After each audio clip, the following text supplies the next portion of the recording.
Halo, selamat sore teman-teman semua. Sorry tadi ada keputus sedikit, internet saya mati. Jadi hari ini Sabtu kita udah dari setiap minggu udah setahun lebih ya, kayaknya. Kita udah ngelakuin semua acaranya by Zoom karena pandemi. Jadi hari ini juga salah satu dari rangkaian acaranya EFC, acara mingguan EFC. Selain kita ada olahraga, kita ada bahas tentang bisnis, kita ada bahas tentang training juga, kita ada olahraga mungkin ya. Terus ada ini juga ada kayak sharing-sharing yang kayak home talk dan lain-lain. Hari ini juga kita bakal adain seminar kesehatan biar makin lengkap. Jadi di hari ini kita ada health seminar bareng sama Dokter Buana.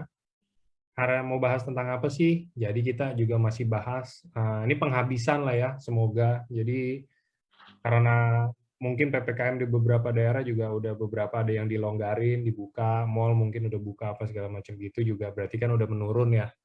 Doa kita semua terkabul berarti emang udah nggak separah kemarin beberapa minggu lalu, beberapa bulan lalu mungkin.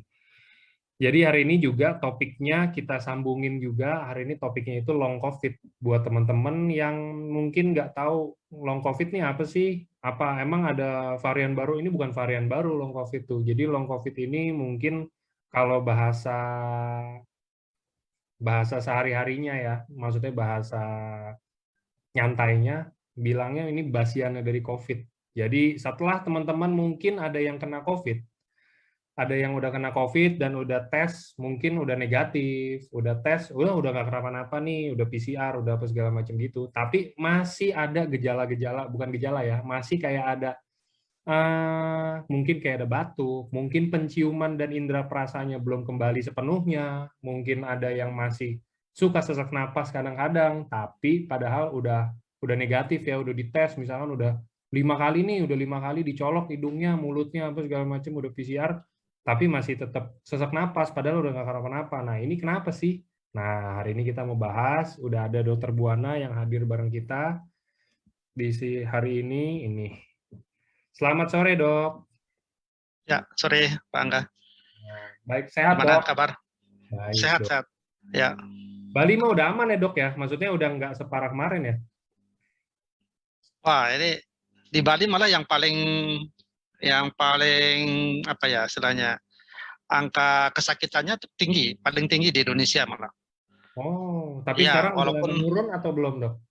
enggak, malah sekarang Gantian ya? dibandingkan dengan daerah Jakarta atau Jawa itu, di Bali sekarang yang paling parah ya. Ya, Hmm. walaupun dari angka yang ditunjukkan positifnya, angka positif rate-nya itu memang misalnya di nomor 4 gitu ya. Yang kemarin saya baca ada 1.500 gitu ya. Yes. Ada 1.500 misalnya. Tapi kan jumlah penduduk Bali kan tidak sebanyak di daerah yang di Jawa. Nah, kalau kita Hmm. bagi dengan jumlah penduduk, sebenarnya Bali yang paling parah. Hmm. Itu ya, beda dengan di Jakarta misalnya penduduknya ada berapa ya? 10 juta atau 15 juta gitu. Angkanya mungkin 4.000 gitu ya positifnya, tapi 4.000 dibagi 10 juta kan kecil persentasenya. Sedangkan Jadi di Bali Bali yang hanya maksudnya 4 rate-nya kali ya dok ya? Rate-nya rate-nya lebih ya tinggi ya? betul. Karena jumlah penduduknya cuma 4 juta sekian gitu. Angkanya masih 1.500, itu pasti persentasenya masih besar. Siap. Jadi sangat Nah, beresiko. Ya. tapi dokter sehat dong? Aman ya? Ya, tetap jaga kesehatan. Soalnya Pak Ernest juga kan masih di sana ya dok ya. Pak Iya, Ernest ya belum betul. berani pulang juga karena kayaknya nggak berani ke bandara atau apa-apa segala macam Betul. gitu karena di Bali kan. Ya, ya. Oke. Ya ada masalah sama suara ya. Kalau dibilang Iya. masih kecil ya. Kalau di saya justru aman. Nggak tahu suara saya kecil apa Oh, normal dok. ini udah lumayan normal, normal, bagus. Mungkin bisa digedein aja kali teman-teman yang suaranya kecil bisa di fullin aja Ya, volumenya. di Karena tempat kalau saya sudah bagus sekali, sudah ya full kok normal ini. normal. Ya, Hmm. Jadi kita hari ini mau bahas apa dok? ya. Hari ini kita akan bahas tentang satu kondisi yang banyak dialami oleh pasien-pasien ataukah penyintas COVID ya. Yes. Saya sebagai salah satu apa namanya, tenaga kesehatan yang saat ini mengelola rumah sakit, di mana rumah sakit tempat saya kerja juga menerima pasien COVID, ataukah melayani pasien COVID. Ya, di ruang isolasi, ada juga di ruang isolasi mandiri. Nah, beberapa pasien-pasien yang pasca rawat inap mengeluhkan ada kondisi yang berkelanjutan. Ya, walaupun sudah dinyatakan sembuh, sudah dinyatakan negatif PCR-nya, tapi beberapa hari kemudian, beberapa minggu kemudian, mereka menyatakan kok badan saya masih lemes, saya tidak bisa konsentrasi, saya masih ada keluhan nyeri, ya otot saya masih tidak kuat untuk berdiri dan sebagainya. Jadi kondisi-kondisi itu yang kita sebut nanti sebagai long COVID ya. Nah, ini kenapa bisa terjadi seperti itu, kemudian apa yang akan kita lakukan kalau kita mengalami masalah yang seperti itu, ya itu yang nanti kita akan bahas, Pak Angga. Bahaya nggak sih dok sebelum ini semua mulai, ini long COVID ini kayak misalkan kan kita kalau COVID jelas kita udah tahu ada beberapa yang beresiko fatal gitu ya. Tapi kalau long COVID ini menurut dokter pribadi dan menurut dokter yang udah melihat banyak kasus, bahaya nggak sih dok? Bahayanya sama nggak kayak COVID atau mungkin lebih rendah atau mungkin nggak bahaya sama sekali atau mungkin malah lebih berbahaya? Tergantung keluhannya. Ya, tergantung Oke. keluhannya, Pak. Kalau yang dikeluhkan itu adalah organ-organ vital, seperti jantung misalnya, tiba-tiba mengalami satu serangan jantung misalnya, ya itu kan tentu bahaya. Ya. Oh, bisa bisa bikin serangan jantung juga ya berarti ya? Oh iya, jelas. Iya, Oke. ini kan sangat mengganggu koagulasi ya, pengentalan darah misalnya. Kenapa dalam pasien yang dirawat di ruang isolasi, kemudian kita cek semua apa namanya, indikator-indikator darah, misalnya salah satunya adalah di dimer, ya, itu adalah indikator untuk pengentalan darah misalnya. Nah, kalau seandainya pengentalan darahnya di dimernya sangat tinggi sekali, tentu punya resiko ya terjadinya kondisi-kondisi yang seperti ini ya, walaupun misalnya dalam fase perawatan di rumah sakit melewati fase itu, tapi di rumah banyak sekali pasien-pasien yang meninggal di rumah kan pasca COVID. Ya, beberapa hari yang lalu saya punya salah satu staf dokter spesialis, suaminya dirawat, sudah dipulangkan, 1 minggu pasca pulang, tiba-tiba sesak kembali, dirawat, diajak ke rumah sakit, sebentar langsung meninggal. Ya, dicek ternyata memang serangan jantung.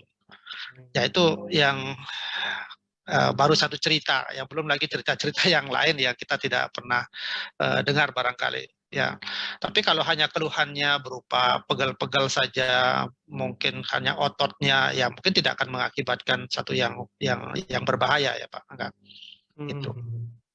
Oke, kalau gitu mungkin ini teman-teman kan udah dengar ya sedikit intermezzo apa bahayanya, oh bisa bisa berakibat fatal juga kalau untuk long COVID. Jadi mungkin kita bisa simak dulu sedikit penjelasan juga nih, Dokter Buana udah siapin slide tentang long COVID sama apa sih yang harus teman-teman lakuin nih kalau misalkan saya kena COVID udah selesai seminggu kemudian tapi masih nggak bisa nyium bau, ya itu yang ringannya lah ya kita bilang, masih nggak bisa nyium bau, terus kadang-kadang juga saya sesak napas, mungkin batuk-batuk juga, atau mungkin bahkan saya pernah dengar juga ada yang setelah kena COVID aja masih dia diare malah, itu Ya. juga ada. Jadi mungkin kita bisa langsung dengar sharingnya Dokter Buana. Silakan dok. Ya, baik. Ya, selamat sore Bapak Ibu. Ya, berjumpa kembali dengan saya. Sharing pada sore hari ini kita akan coba bahas lagi tentang COVID ya, dalam hal ini adalah pasca COVID ya.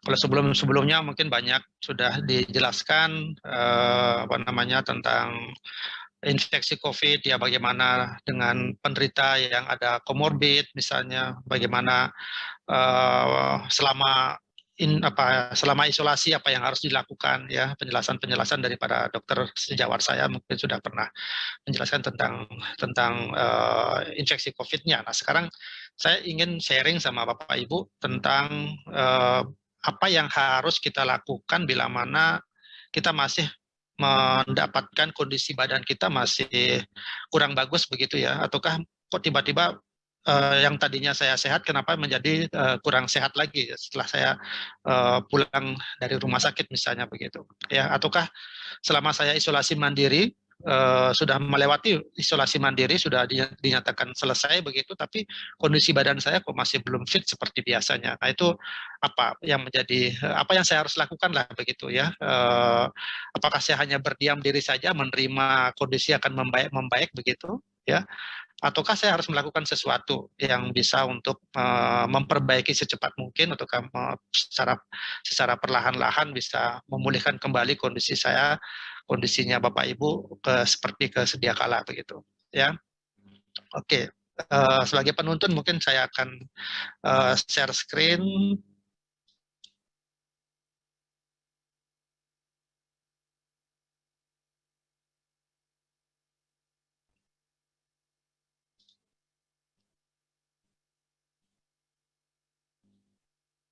Sudah bisa dilihat ya.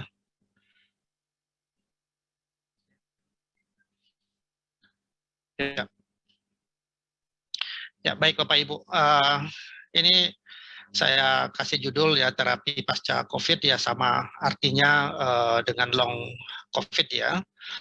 Jadi pasien yang mengalami kondisi masih ada gejala sisa, kemudian masih mengalami satu masalah kesehatan, ya tentunya ini juga harus kita selesaikan ya masalahnya. Jadi apa sih yang menyebabkan kondisi ini terjadi begitu ya, menetap kondisinya kenapa tidak membaik dan lain sebagainya. Ini juga harus menjadi satu perhatian kita agar kondisi yang saat ini kita alami ya itu bisa kembali seperti sedia kala itu ya. Nah, tadi sudah dijelaskan tentang long COVID ya. Jadi ini salah satu kondisi yang bagi penyintas COVID ya, yang merasakan sejumlah gejala infeksi virus corona dalam jangka waktu yang lama. Ya, yang lama itu bisa dalam jangka waktu bisa sebulan lebih ya. Itu pasien masih merasakan suatu kondisi yang tidak normal, artinya tidak sesuai, ataukah tidak sama dengan kondisi di awal. Ya.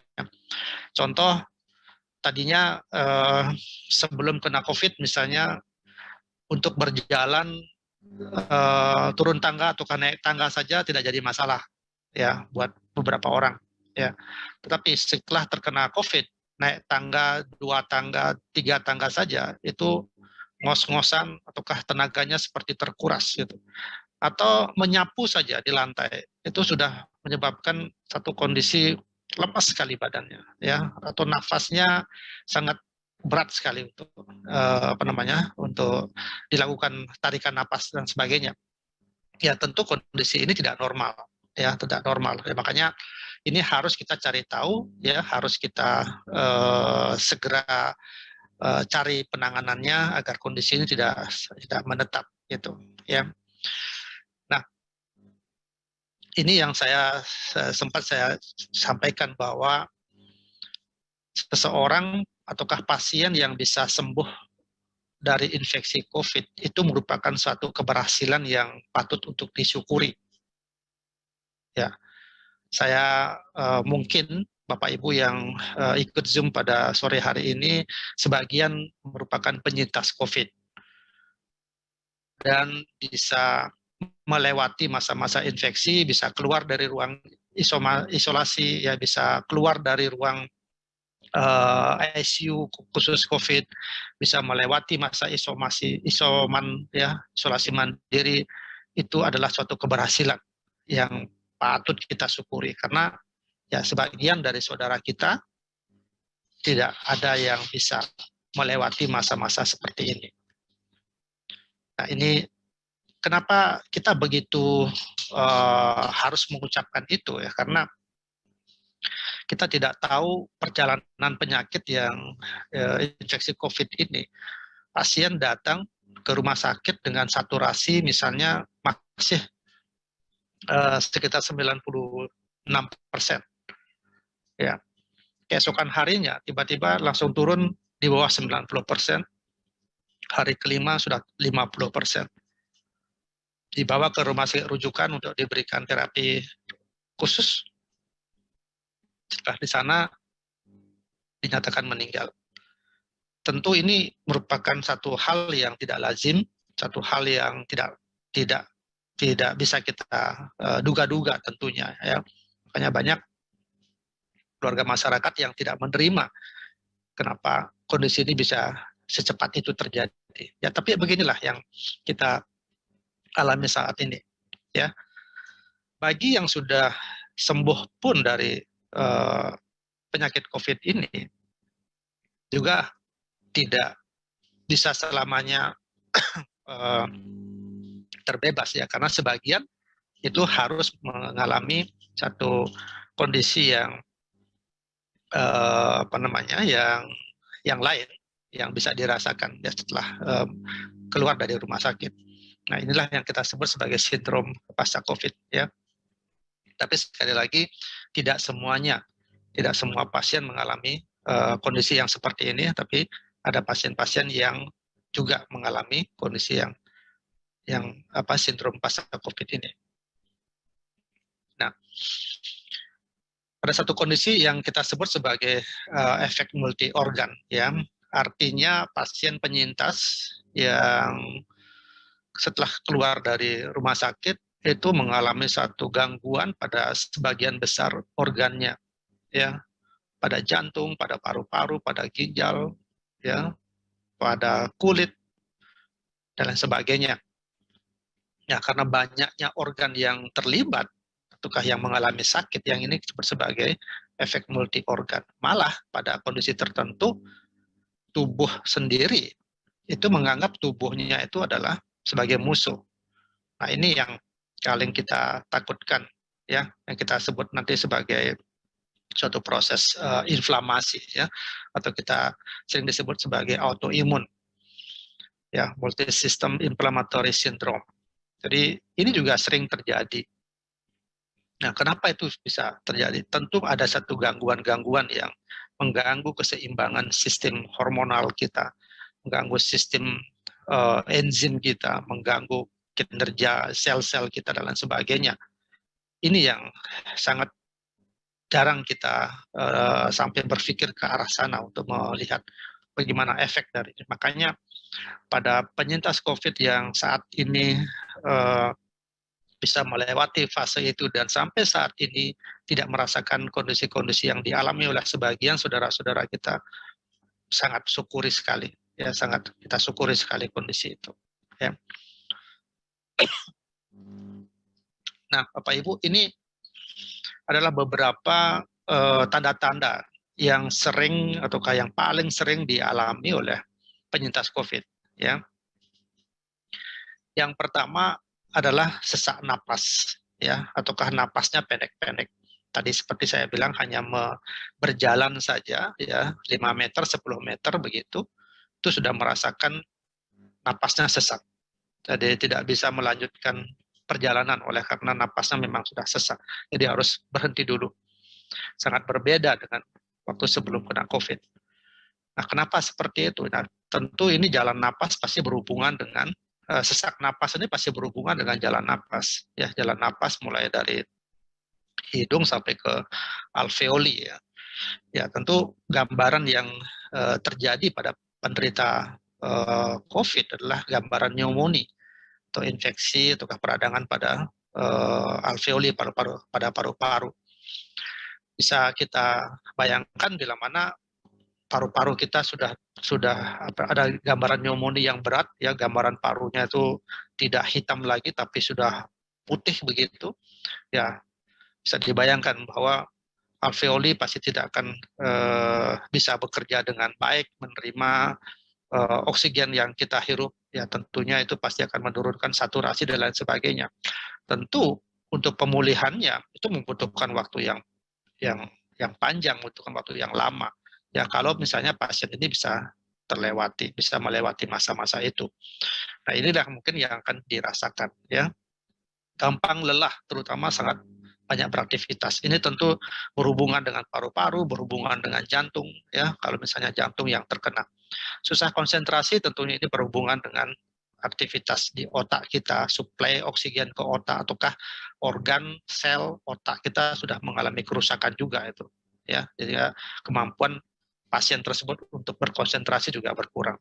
Ya, keluhan batuk tentu berhubungan dengan paru-paru, ya, sakit dada juga demikian, sakit kepala pasti juga dengan di otak, ya, detak jantung cepat dan berdebar kalau gangguan di otak, ya, nyeri sendi. Nah, ini tadi yang saya sampaikan bahwa beberapa pasien merasakan nyeri sendi yang yang tidak hilang-hilang atau badan seperti tertusuk-tusuk, ya, dan lain sebagainya. Ada sebagian juga yang mengalami gangguan tidur, susah tidur, ya, ataukah demam, ataukah diare malah memang, ya. Jadi banyak masih beberapa kondisi yang apa namanya disampaikan ataukah diderita oleh pasien penyintas COVID. Ini baru sebagian saja, tapi saya sampaikan yang paling sering dialami oleh penyintas COVID. Nah, jadi kondisi-kondisi ini pasti berhubungan dengan organ. Ya, bayangkan kalau misalnya organ yang terkena adalah otak, ya, paru-paru, jantung. Jadi berapa keluhan yang akan dirasakan oleh pasien dengan penyintas COVID ini. Jadi seperti itu. Ya, kenapa sampai terjadi seperti itu? Ya, tentu ini adalah efek dari infeksinya. Ya, kenapa organ jantung yang kena, kenapa organ paru-paru yang kena, kenapa sampai otak, sampai ginjal kena, itu ceritanya pasti berhubungan dengan inflamasi, ya. Jadi sel sampai terkena, ya, pembuluh darah yang terjadi dan sebagainya, itu pasti akan mengganggu semua keseimbangan yang terjadi di dalam tubuh kita. Hemostasis kita pasti akan terganggu dan kelanjutannya pasti akan mengganggu metabolisme sel dan sebagainya. Ya, tergantung sekarang organ mana yang apa namanya yang kena itu, ya, selama infeksi itu. Nah, ini sebagian dari tanda long COVID, ya. Materi ini pernah saya sampaikan di pertemuan bulan lalu, ya, faktor-faktor yang menyebabkan berat ringannya pasien menderita COVID, ya. Yang pertama tentu banyak sedikitnya kuman yang ada di dalam tubuh, ya. Jadi kalau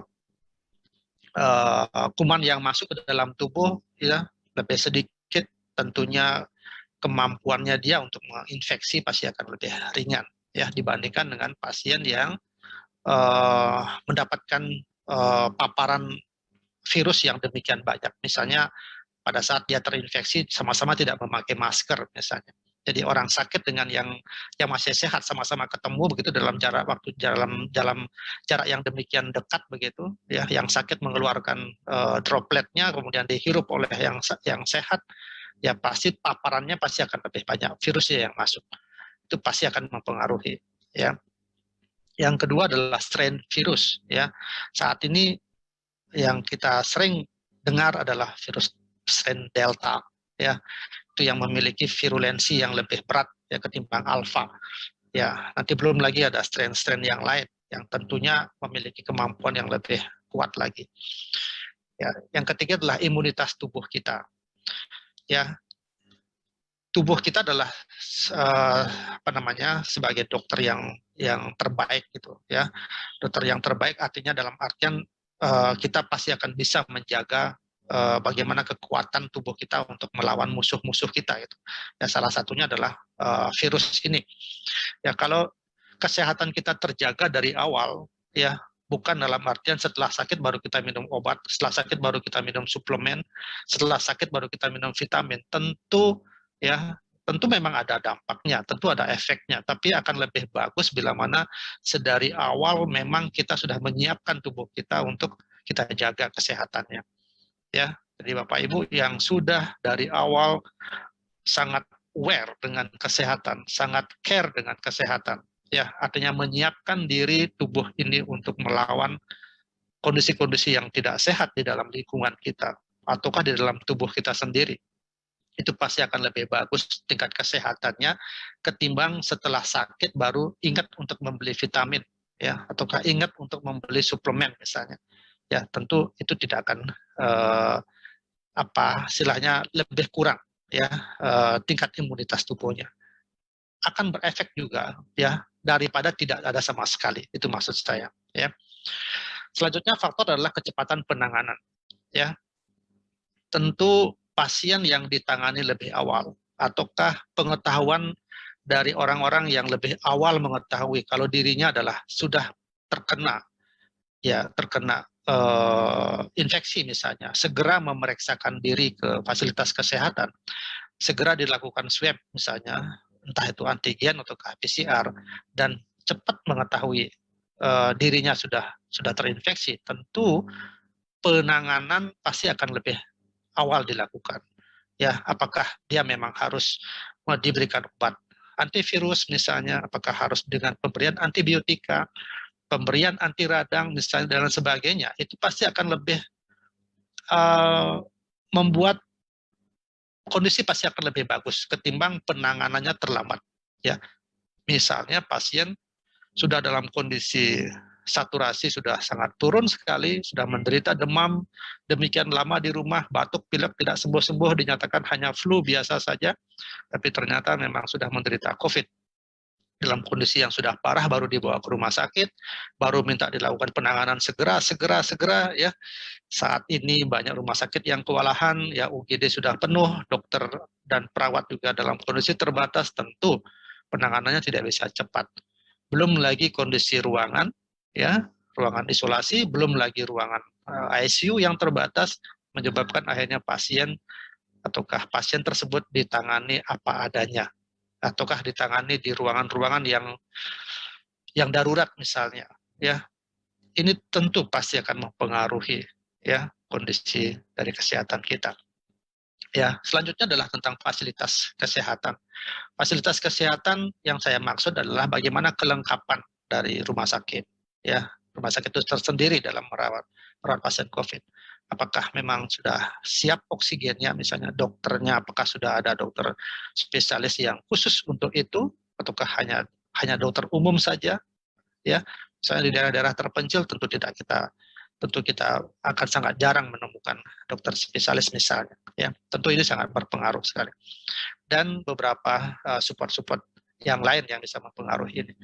Ya, ini faktor-faktor yang bisa memperberat ataukah ringannya seseorang terkena COVID, ya. Nah, Bapak Ibu, pernah juga saya sampaikan bahwa pasien dengan kondisi komorbid, ya, tentu akan memiliki risiko yang lebih besar, ya, untuk terkena sindrom pasca COVID ini, ya. Jadi kita tahu bahwa komorbid ini adalah penyakit penyerta yang memang sudah dibawa oleh pasien sebelum dia terkena COVID, ya. Ada diabetes, ada penyakit jantung misalnya, ada stroke misalnya, ya. Ada memang usia yang sudah lanjut, ya, dan kondisi-kondisi yang lain. Ini yang sudah istilahnya memperberat kondisi tubuhnya, ya. Untuk melawan komorbidnya saja tubuh sudah demikian berat, apalagi saat menerima infeksi yang lain yang demikian berat, ya. Tentu ini juga pasti akan membutuhkan istilahnya 2 kali lipat usaha untuk melawan semuanya begitu. Nah, jadi kemungkinan terkena satu sindrom pasca COVID itu pasti akan lebih besar dibandingkan dengan pasien yang tanpa komorbid, ya. Nah, kenapa sampai terjadi yang seperti itu? Ya, kita tahu bahwa pasien dengan komorbid itu yang pasti menambah kecepatan dan kerusakan kematian sel, ya. Jadi karena ketidakmampuannya untuk segera recovery, ya, ataukah karena beratnya tubuh kita yang sudah untuk melawan penyakit komorbidnya saja, kemudian ditambah lagi dengan infeksi COVID seperti itu, pasti akan menambah kerusakan dan kematian sel, ya. Yang kedua, akibatnya apa? Fungsi organ pasti akan menurun, ya, karena organ tersebut kan tersusun dari sel, ya. Multi organ sistemnya pasti akan kinerjanya pasti akan menurun. Nah, penurunan dari fungsi organ ini tentu juga akan berpengaruh pada imunitas, dalam hal ini untuk menjaga terkenanya infeksi-infeksi yang lain. Artinya apa? Menambah risiko infeksi sekunder. Ya, infeksi sekunder itu maksudnya infeksi yang ketiga atau infeksi yang keempat, apakah dari bakteri, apakah dari jamur, ya, atau dari jenis-jenis yang lain yang bisa memang menyerang tubuh kita, ya. Selanjutnya adalah bisa memperberat infeksi COVID itu sendiri, ya. Kemudian mengurangi kecepatan kesembuhan untuk kesembuhan COVID. Jadi inilah yang kita harus hindari sebenarnya ya. Kenapa pasien yang sudah memiliki penyakit penyerta itu pengawasan harus lebih ketat ya. Caringnya pada diri sendiri itu harusnya lebih ditingkatkan ya. Karena inilah, jadi pada saat nanti pasien tersebut terkena infeksi, yang terjadi adalah seperti ini. Ya, yang terjadi adalah seperti ini. Banyak sekali kita dengar ya, saudara kita ataukah tetangga kita ataukah orang-orang di luar yang meninggal akibat COVID ini adalah pasien-pasien yang pada umumnya dengan komorbid.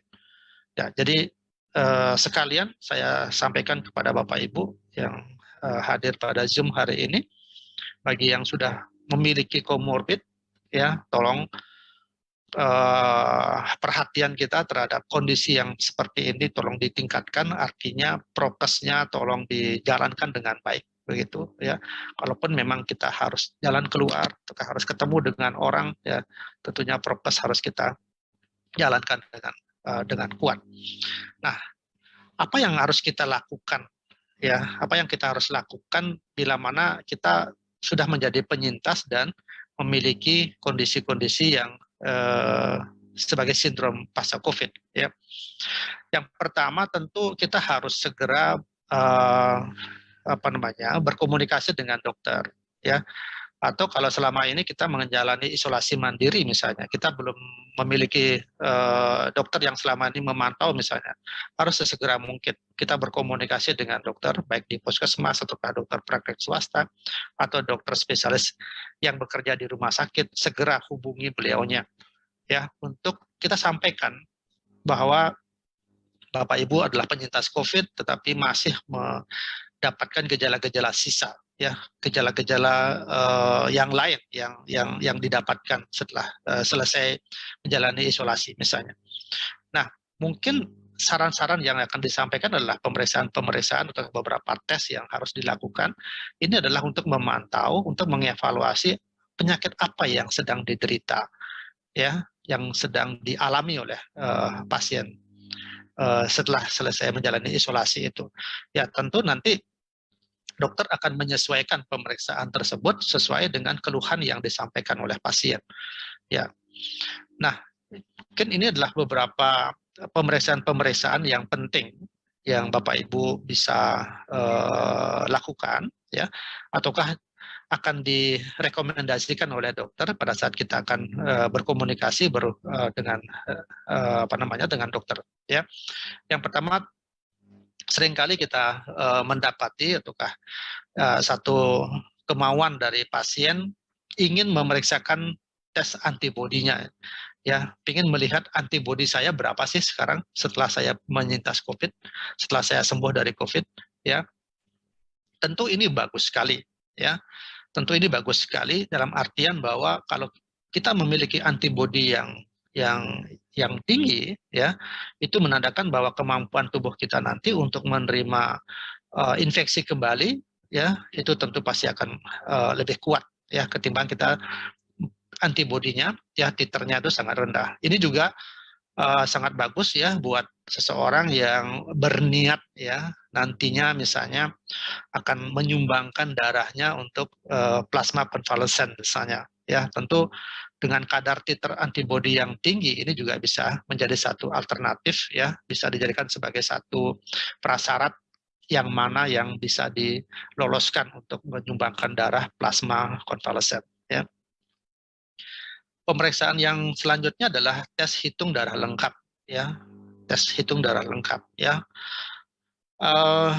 Tes ini adalah kita melihat bagaimana kondisi sel darah merah kita, sel darah putih, ya, trombosit kita, dan beberapa kondisi-kondisi yang lain yang bisa terjadi, ya. Sebab kalau misalnya pasien yang lolos dari COVID ini, masih sering terjadi satu kondisi sel darah putihnya itu masih sangat rendah sekali, ya. Atau tiba-tiba sel darah merahnya misalnya itu terjadi anemia, ya. Atau trombositnya misalnya tiba-tiba sangat tinggi ataukah sangat rendah, Ya, kondisi-kondisi ini bisa kita lihat nanti di hasil laboratorium darah lengkap. Ya, yang ketiga adalah tes glukosa dan kolesterol. Ya, kenapa ini kita lakukan? Karena ini sebagai satu kondisi yang bisa kita lihat, ya, apakah komorbid yang kita miliki, misalnya pada penderita gula DM, ataukah pada penderita jantung dengan kolesterol, itu bagaimana kondisinya pada saat itu. Ya, nah ini akan kita melihat pada saat pasien selesai menjalani isolasi, apakah gula darahnya sudah mulai normal ataukah tidak, ataukah tiba-tiba nanti bisa tinggi gula darahnya, ya, ataukah kolesterolnya misalnya bisa juga menjadi lebih tinggi dari sebelumnya. Nah, ini kita harus lakukan pemeriksaan, sebab dari sini kita akan, nanti dokter akan mengevaluasi apakah terapi yang dilakukan untuk penanganan glukosa dan kolesterol, hiperkolesterol itu sudah tepat ataukah perlu memang harus diperbaiki. Selanjutnya adalah pemeriksaan tes fungsi neuro. Ya. Nah, ini pada penderita sindrom pasca COVID itu seringkali melaporkan gangguan tidur misalnya, oleh karena kecemasan, oleh karena tremor, ya, pusing, kelelahan, dan lain sebagainya.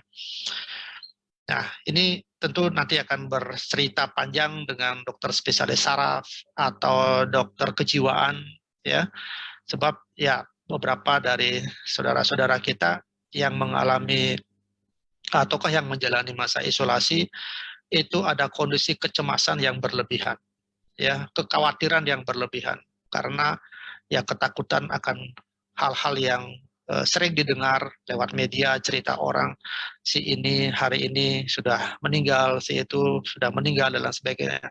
Ya, tentu kecemasan, ketakutan, kekhawatiran ini akan terus dialami oleh pasien sampai terbawa, sampai pulang misalnya, dan tidak bisa untuk menguasai diri, masih terlihat kecemasan yang demikian berat. Ini mungkin harus dilakukan penanganan lanjutan, mau ketemu sama dokter spesialis saraf maupun dokter spesialis kedokteran jiwa, itu silakan. Ya.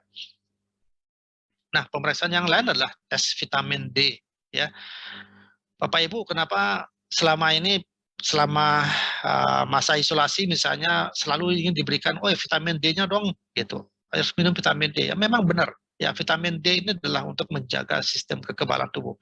Ya, makanya vitamin D sangat penting. Ya, demikian juga dengan vitamin-vitamin yang lain juga, mau vitamin E, mau vitamin zinc dan sebagainya, ya, mineral zinc misalnya, ya itu silakan, itu memang ada rekomendasi untuk itu. Tapi untuk vitamin D memang ini memiliki kemampuan untuk menjaga kekebalan tubuh. Ya. Dalam hal misalnya pasien mengalami sesak napas, ya, ataukah susah menarik napas kembali, cepat lelah dan lain sebagainya, ya, pemindaian dada ataukah ini disebut mungkin ronsen dada, itu juga sangat membantu sekali. Ya. Sangat sering pada saat pasien menjalani isolasi itu ada gambaran pneumonia, ya, atau gambaran infeksi pada paru. Nah, pada saat kepulangannya, ya, pada saat kepulangannya memang kadang dilakukan, ya, kadang juga tidak dilakukan pemeriksaan ataukah pemindaian, ya, pemindaian torak fotokulang, ya, untuk mengevaluasi apakah terjadi perbaikan ataukah tidak.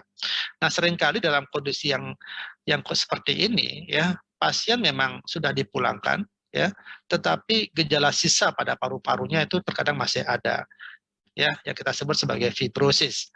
Nah, fibrosis inilah yang kadang mengganggu, ya, kemampuan dari pasien untuk menarik napas, sehingga pada saat beraktivitas dia cepat lelah dan lain sebagainya. Ya, ini nanti kita bisa lihat di samping kita melihat dari jantung dan sebagainya, dari gambaran pemindaian dada. Selanjutnya adalah pencitraan jantung dan pemeriksaan jantung. Pencitraan jantung itu nanti bisa melalui pemeriksaan laboratorium, misalnya troponin, ataukah nanti dengan pemeriksaan yang lain, ya, SGOT misalnya, ataukah pemeriksaan jantung melalui pemeriksaan EKG, ya, ataukah melalui echo misalnya. Nah, ini tentu juga nanti akan mendapatkan gambaran bagaimana kondisi jantung pada saat yang dikeluhkan oleh pasien. Ya. Nah, itu sebagian dari pemeriksaan-pemeriksaan ini yang mungkin Bapak Ibu bisa lakukan ataukah bisa direkomendasikan nanti oleh dokter, ya, yang mana Bapak Ibu nanti menyampaikan keluhan-keluhan yang dirasakan kepada dokter. Ya. Nah, ada beberapa upaya yang bisa kita lakukan, Bapak Ibu, ya, di beberapa center-center rumah sakit, ya, mungkin di kota-kota besar, di Jakarta, di Jawa pada umumnya, ya, beberapa rumah sakit sudah mempersiapkan diri dengan suatu program-program untuk pemulihan, ya, pasca COVID, ya. Ini saya mohon maaf, saya ambilkan program yang kebetulan tempat saya bekerja di Kasibu Group, ya. Kami memiliki program yang disebut sebagai apa namanya, post COVID recovery program. Dalam hal ini adalah untuk fisioterapi, ya. Program ini tujuannya begini. Jadi pada pasien yang mengalami kelelahan, ya belum merasakan suatu kondisi yang baik, ya seperti sedia kala, itu akan dilakukan pemeriksaan awal terlebih dahulu, ya. Nanti setelah diketahui bahwa ini memang apa namanya, mengalami satu kondisi kelelahan pada kelemahan pada otot, ya akibat dari COVID tersebut, ataukah kelemahan dari jantung misalnya, ataukah dari paru-paru misalnya, itu bisa dilakukan exercise, ya. Ini dalam pengawasan oleh seorang dokter, ya, seorang tenaga medis yang ahli dalam bidangnya itu, apa namanya, dibantu dengan tenaga-tenaga fisioterapi tentunya, ya, dengan alat-alat yang cukup modern. Nanti kita bisa memantau, ya, bagaimana perkembangan pasien dari terapi-terapi yang dilakukan, ya. Beberapa testimoni, beberapa pasien yang sudah menjalani masa-masa perawatan dengan fisioterapi ini, exercise ini, itu menunjukkan perkembangan yang luar biasa. Jadi ternyata memang harus dibantu, ya, pasien-pasien yang mengalami apa namanya, sindrom pasca COVID tersebut, ya. Salah satu programnya, saya mengatakan salah satu program yang dikembangkan oleh rumah sakit di Bali ini, ya, apa namanya, untuk exercise ini pasca COVID, ya. Nah, yang kedua, kami juga mengembangkan program yang namanya program oksigen hiperbarik, ya. Oksigen hiperbarik. Tentu program ini ataukah penanganan ini sudah melalui satu paparan klinis, ya, oleh beberapa dokter yang mendalami tentang hiperbarik ini. Jadi pasien yang mengalami keluhan dalam hal ini mengalami keluhan sesak napas misalnya, belum mampu untuk menarik napas panjang dan lain sebagainya, atau keluhan-keluhan yang lain, itu akan dilakukan pemeriksaan lebih awal, ya, sedari awal, kemudian diprogramkan untuk dilakukan treatment memakai chamber, ya, chamber. Jadi pasien ini masuk ke dalam chamber, ya, berupa, kalau Bapak Ibu lihat ini di gambar yang paling bawah, ya, itu ada ruangan. Jadi masuk ke dalam ruangan itu, di mana nanti setelah di ruangan itu diberikan satu oksigen murni, ya, 100%.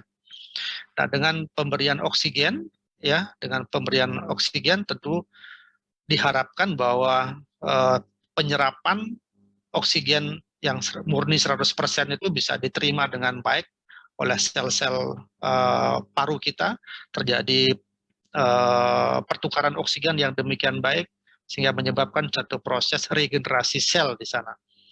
Nah, ini juga sangat berhubungan nantinya, ya, satu kombinasi terapi yang sudah kita jalani selama ini, mempergunakan makanan kesehatan, ya, AFC, ditambah lagi misalnya dengan program-program yang seperti ini, ya, itu pasti akan membuat satu kondisi yang mungkin akan proses pemulihannya bisa 2 kali, bisa 3 kali lebih cepat, ya.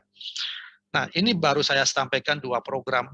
Barangkali di tempat tinggal Bapak Ibu, ya, di beberapa tempat rumah sakit atau klinik juga memiliki program-program penanganan pasca COVID, ya, kami persilakan untuk bisa mempertimbangkannya, ya, karena apapun program yang dijalankan tersebut itu pasti akan memiliki manfaat yang luar biasa, ya. Nah, bagaimana peranan produk AFC, ya, dalam program pemulihan pasca COVID? Ya, ini tentu kita berbicara di sini tentang COVID oleh karena apa? Produk yang kita kenal selama ini juga memiliki peranan yang sangat luar biasa ya, dari yang kita kenal ya, dari testimoni ataukah dari pengalaman-pengalaman pribadi dari Bapak Ibu ya setelah mengkonsumsi produk dari AFC kita itu banyak sekali membuat satu perbaikan-perbaikan kondisi yang sangat signifikan ya dibandingkan mungkin dengan pasien-pasien yang lain ya. Tentunya yang kita harus mengerti bahwa di saat tubuh dalam kondisi lemah ya, pada saat itu memang membutuhkan nutrisi yang lengkap ya. Jadi memang tubuh kita adalah sudah sebagai dokter yang kuat ya. Tapi pada saat kita dalam kondisi yang lemah itu pasti akan membutuhkan bantuan dari luar.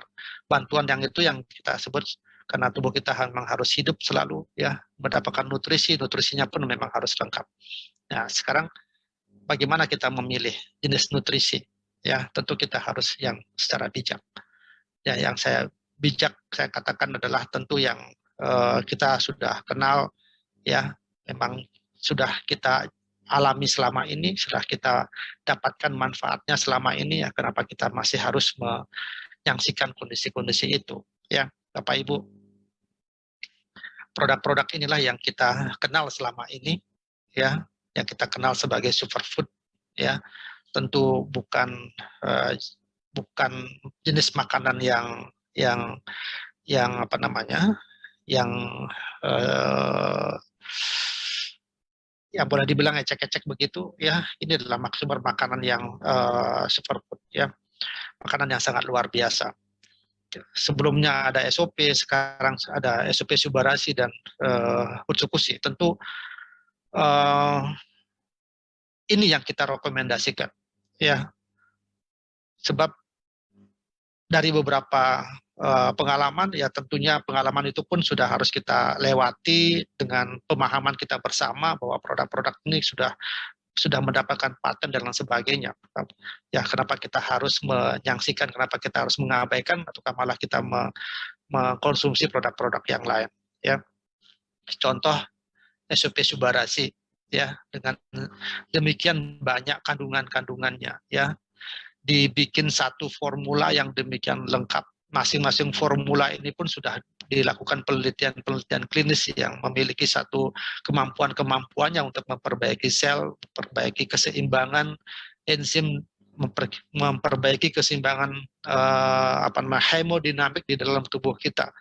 Ini tentu akan menjadi satu nutrisi yang memang sangat bermanfaat sekali ya. Infeksi COVID salah satu yang paling kita takutkan adalah koagulasi ya, koagulasi, pengentalan darah ya, akibat dari inflamasinya. Inflamasinya itu mengakibatkan satu darah menjadi kental dan tidak lancar memperdarahi ataukah membawa nutrisi oksigen ke seluruh sel. Nah, dalam SOP Subarashi itu ada yang kita sebut sebagai fruit flow ya, peptida. Ini yang bermanfaat sekali untuk mencegah penggumpalan darah ya. Jadi kemampuan fruit flow peptide itu untuk memberikan satu kelancaran ya, kelancaran aliran darah ya, yang pada umumnya pada pasien-pasien yang mengalami risiko terjadinya penggumpalan darah dari hasil pemeriksaan di dimer misalnya oleh dokter yang merawat, itu biasanya dikasih heparin ya, atau dikasih produk-produk yang lain bagaimana mengupayakan supaya darahnya tidak mengental. Nah, sedangkan kita di dalam produk ini ya, dalam produk ini sudah disiapkan satu ingredient yang memang memiliki kemampuan untuk melancarkan aliran darah. Dalam hal ini adalah untuk mencegah pembekuan darah. Ya, mencegah pembekuan yang abnormal istilahnya ya. Jadi ya, SOP Subarashi sebelum ini COVID ini muncul, ini sudah dipersiapkan memang ya.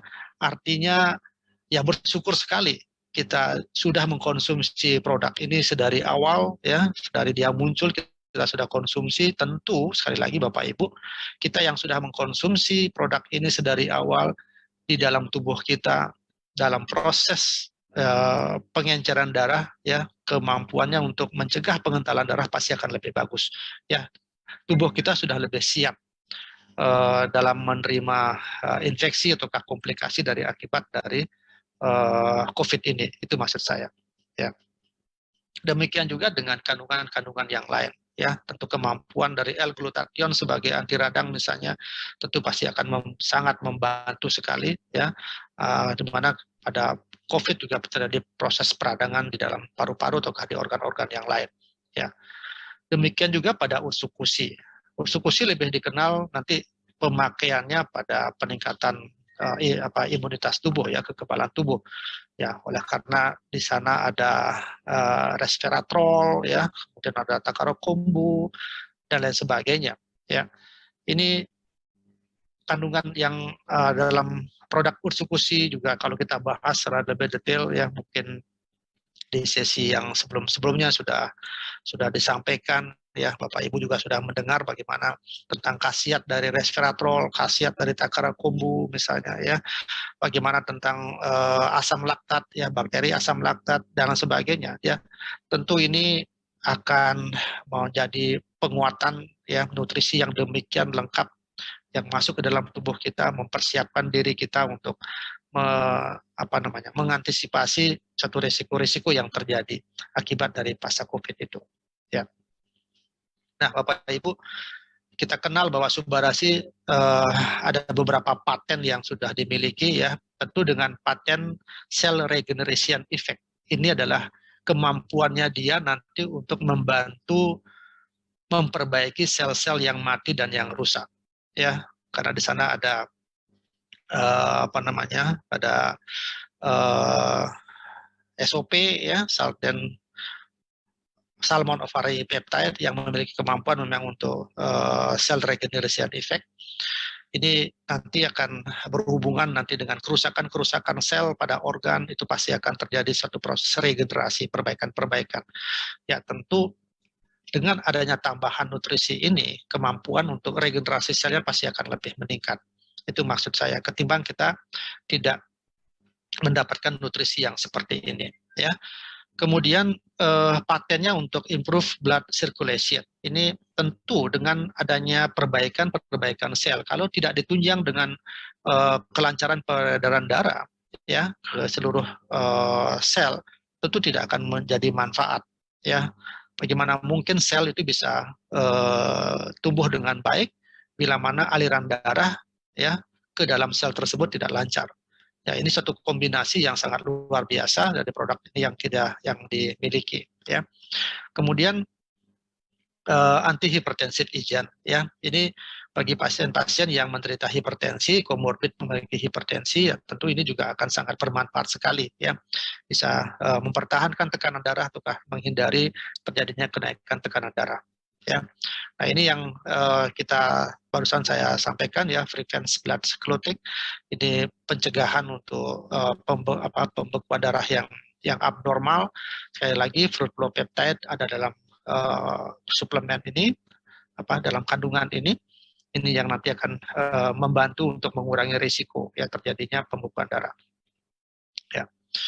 Kalau di ursukusi seperti yang kita ketahui, dia memiliki memang anti-aging tumor, ya, anti tumor, ya, kemudian imun activating effect dan terapi untuk hepatitis C. Tapi yang kita fokuskan di sini adalah meningkatkan imunitas tubuh, ya, seperti tadi saya sampaikan kemampuannya, karena dia memiliki beberapa kandungan-kandungan yang memang secara khasiat memiliki kemampuan untuk meningkatkan imunitas itu. Ya, jadi perpaduan SOP Subbarasi dengan ursukusi ini, ya, ini merupakan satu nutrisi yang sangat lengkap sekali, ya. Nah, maksud saya sedari awal kita memberikan makanan kesehatan ini kepada pasien-pasien, ya, misalnya saja kita temukan ada pasien yang sedang sakit karena COVID sekarang ini, sebelumnya dia tidak pernah mengenal produk ini, kemudian kita perkenalkan. Kapan waktunya untuk kita berikan, ya? Kalau banyak sejawat saya yang memberikan satu pertimbangan-pertimbangan yang mana yang harus diberikan, apakah SOP Subbarasi dulu ataukah ursukusi, ataukah diberikan kedua-duanya, ya.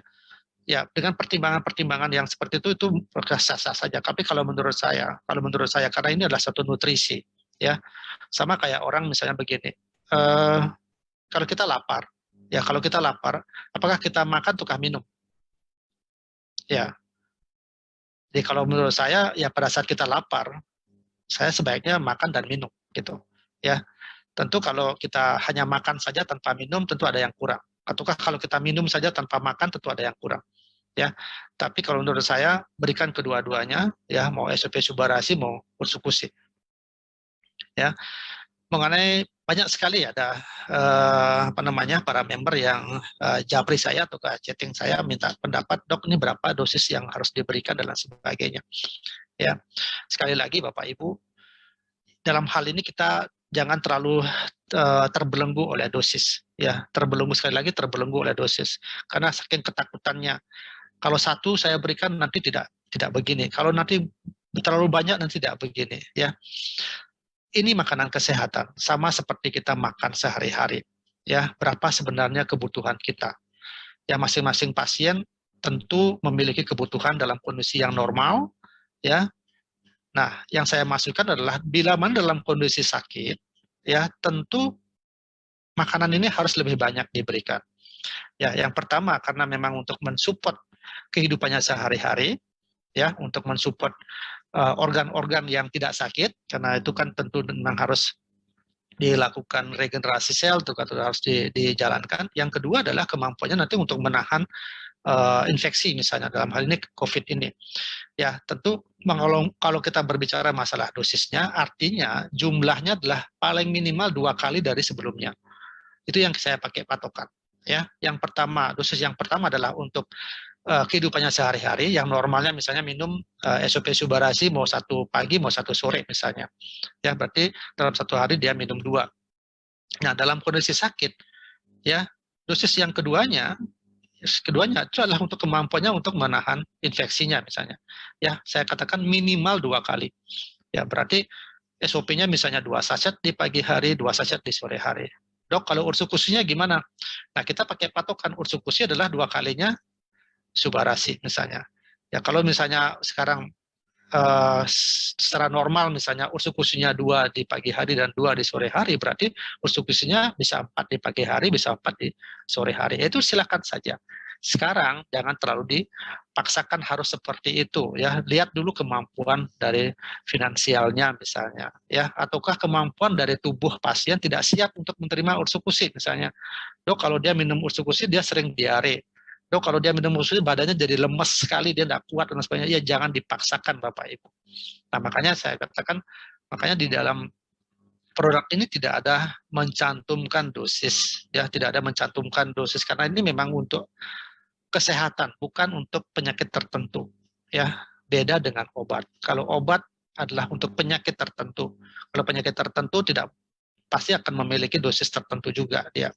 Ya, jadi ini mungkin bisa menjawab beberapa pertanyaan-pertanyaan dari para member, ya, untuk supaya bisa memahami bersama-sama, ya.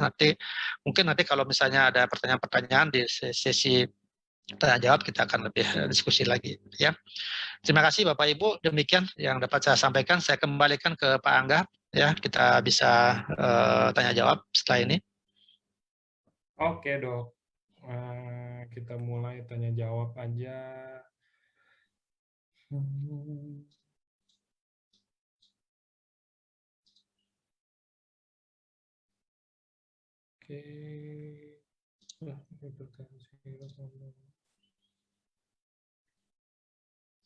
Ini mungkin dokter boleh ini dok jelasin sedikit, tadi kan kita ada bahas, dokter tadi ada bahas tentang dosis ya. Ini mungkin secara general aja dok. Jadi ini banyak yang nanya kayak, oh saya sakit ada penyakit lambung nih, kira-kira konsumsi Suba Utsunya berapa? Saya ada jantung nih, kira-kira konsumsi berapa? Mungkin bisa nggak dok dijelasin takaran yang tepat dan pas itu menurut apa dan sesuai dengan apa gitu loh dok. Jadi biar bisa menjawab semua. Jadi biar pada tahu juga kan, seperti yang tadi dokter bilang, ini kan makanan kesehatan ya dok.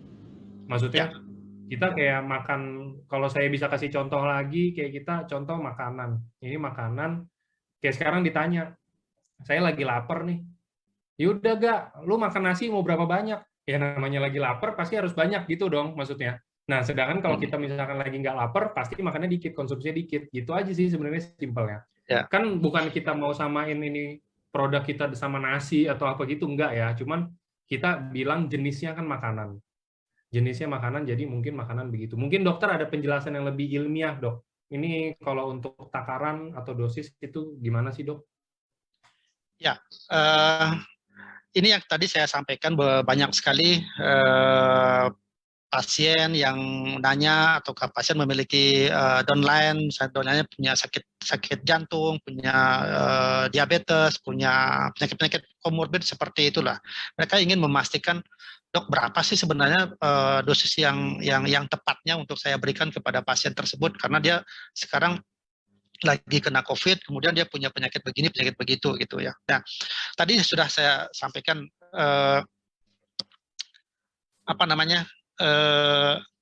sekarang kita kembalikan kepada tanya lagi kepada pasien ya. Pertama, apakah pasien tersebut memang sebelumnya sudah pernah mengkonsumsi produk AFC enggak? Itu dulu.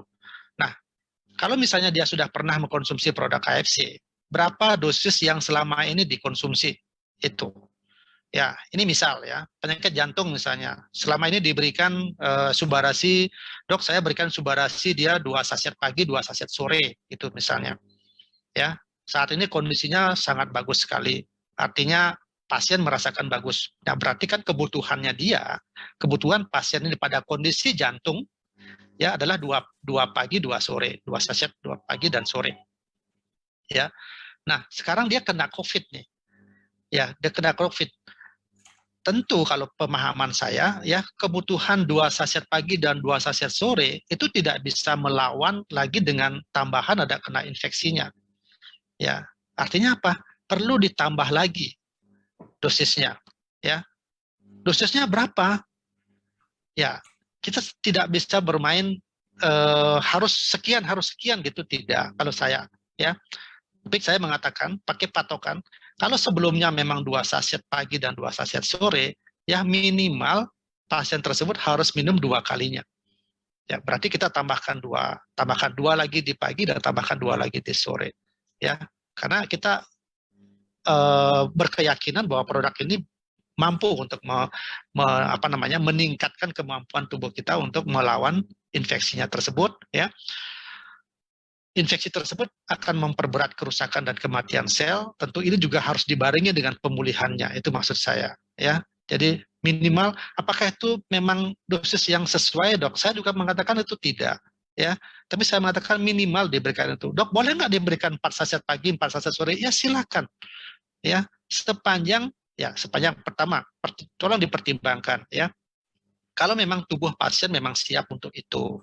Ya, kadang-kala pasien ada mengeluhkan keluhan-keluhan yang lain. Contoh nih, minum 2 saset aja merasakan perutnya katanya udah kembung.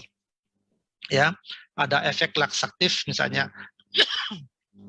Ya, minum Subarasi tiba-tiba diare terus nih. Nah, apalagi kita mau tambahkan lagi misalnya dosisnya. Ya, maaf ya, saya minum dulu. Siap, dok. Nggak apa-apa.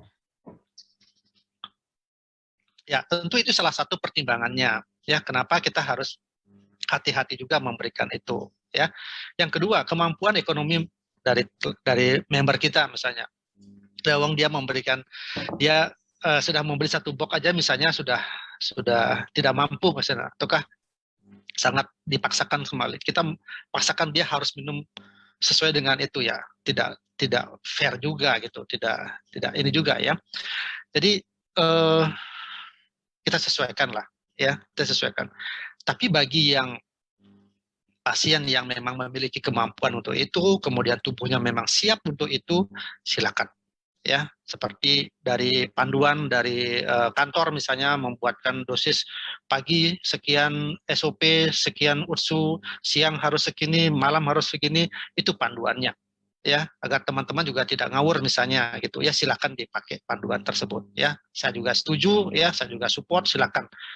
yang dipakai, yang sudah diberikan panduan oleh kantor itu dipersilakan. Ya, saya sifatnya mendukung ya, sepanjang itu memang untuk memperbaiki kesehatan dari Bapak Ibu, itu silakan. Itu. Demikian Pak Angga. Ya.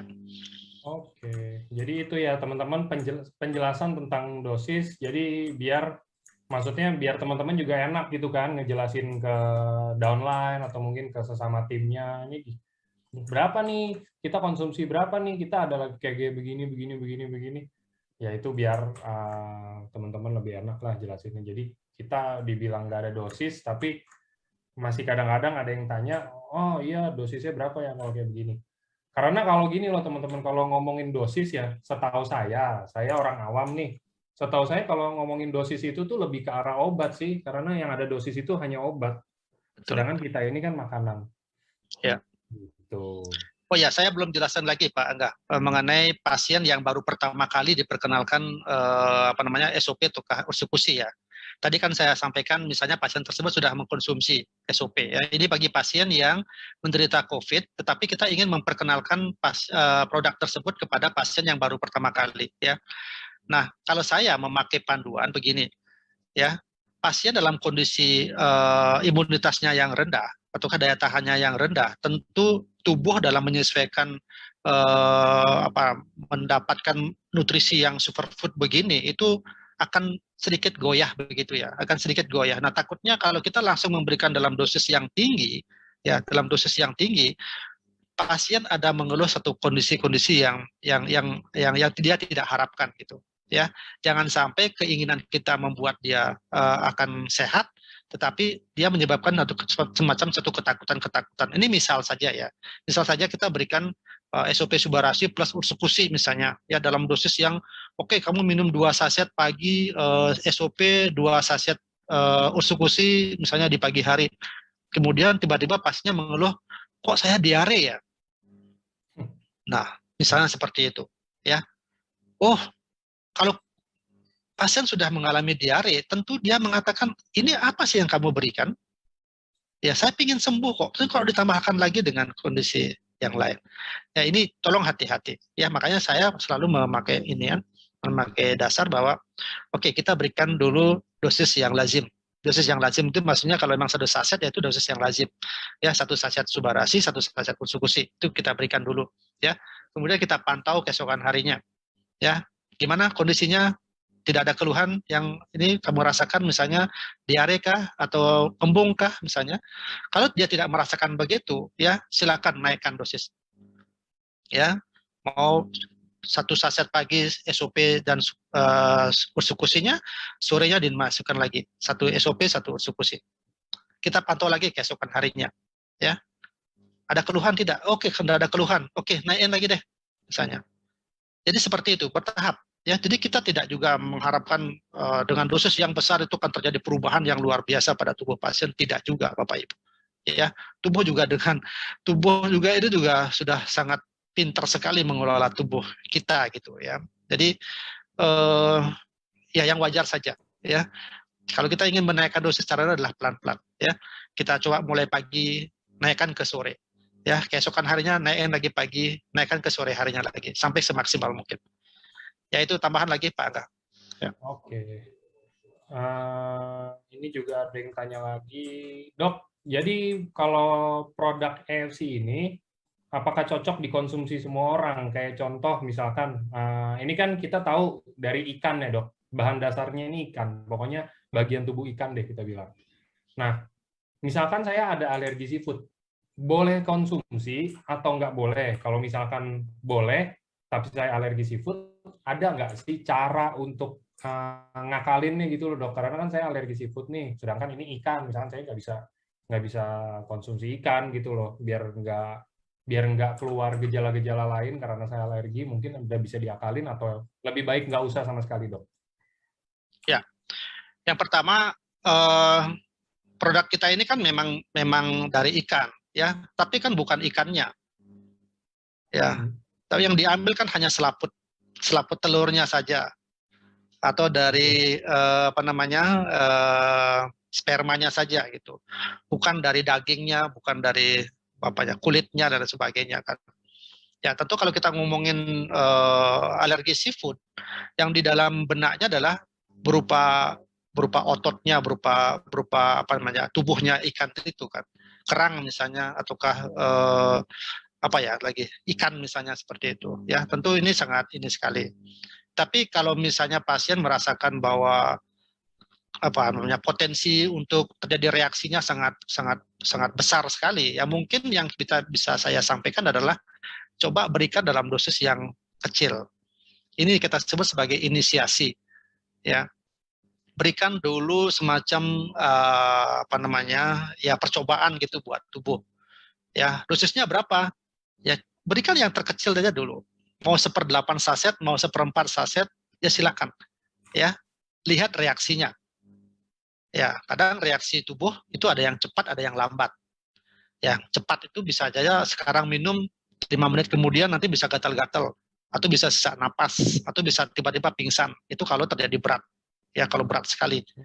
Tapi kalau yang dalam jangka waktu yang lama, bisa besoknya, 2 harinya baru muncul nanti kondisi-kondisi seperti gatal-gatal dan lain sebagainya. Ya, nah itu caranya. Ya, cara lagi yang kedua adalah banyak teman-teman yang memakai misalnya obat antihistamin. Ya, dia berbarengan ataukah minum antihistamin dulu, setelah itu baru minum SOP ataukah ursukusi misalnya. Ya itu silakan saja, tapi sebenarnya ini tidak diperbolehkan ya, karena kalau dengan begitu itu menutupi suatu reaksi alergi nantinya gitu ya. Itu beberapa bisa yang kita upayakan. Nah, kalau dengan dosis yang kecil misalnya aman saja, ya coba keesokan harinya kita coba naikkan lagi dosisnya sampai ke dosis yang maksimal. Itu caranya ya, untuk mengetahui apakah tubuh kita tuh akan alergi, sama nggak dengan alergi seafood setelah kita mengkonsumsi SOP ataukah ursukusi ini. Gitu Pak. Oke. Oke, ini ada yang tanya bisa untuk umur berapa, udah dibantu jawab sama teman-teman, thank you. Berarti tidak semuanya dok saya konsumsi.